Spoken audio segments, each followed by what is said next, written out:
Традиционно каждое второе воскресенье сентября в Казахстане отмечается День семьи. Семья. Какое-то короткое, но в то же время могучее слово. Как много теплых воспоминаний оно хранит из детства, ярких, красочных. Это и тепло материнских губ, и крепость отцовских рук. И именно сегодня о семье мы поговорим. День рождения у меня 1 февраля 40-го года. Вот как мы жили, большая семья. 5 девчат, 5 ребят, 10 детей было. Семья, во-первых, это маленькое свое собственное государство, в котором свои устои, порядки, своя конституция даже может быть. И вот когда это государство дружное, теплое, когда в это государство стремятся вернуться к очагу твоему теплому, значит, семья удалась.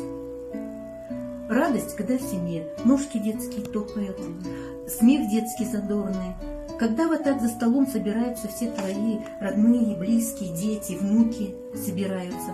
Это очень большое и великое счастье.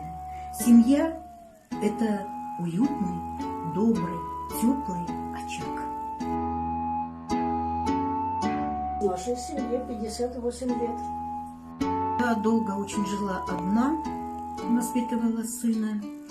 А самый трудный вот этот перестроечный момент, почему-то вот решили создать новую семью. И уже вот с 98-го года в среднем у меня новая семья.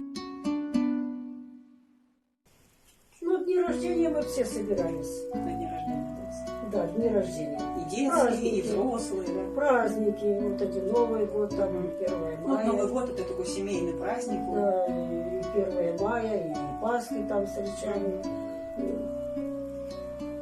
Как-то у родителей собирались. Мы стараемся, вы знаете, помянуть всех своих усопших. Это у нас закон. День рождения каждого. Да. Это у нас тоже закон. Пускай мы соберем столик, посидим, свои даже. Просто придет сестра здесь у меня старшая еще живет. Одна у меня далеко, в Германии. Она нас поздравляет по скайпу. Включаем скайп, она соединяется с нами.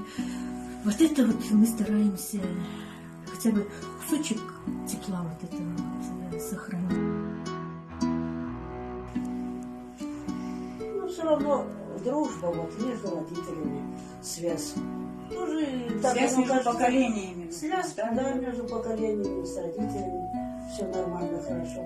Так же ведь, когда мы начинали жизнь, тоже родители старались. Не хотели же мы, чтобы мы там голодом сидели. Уважение, я не знаю. Вы знаете, вообще никто не знает, что такое любовь, да? Да. Вот никто не знает. Нету такого определения. Нету такого. Но я считаю, когда в семье уважение, понимание, чувство такта должно присутствовать, тогда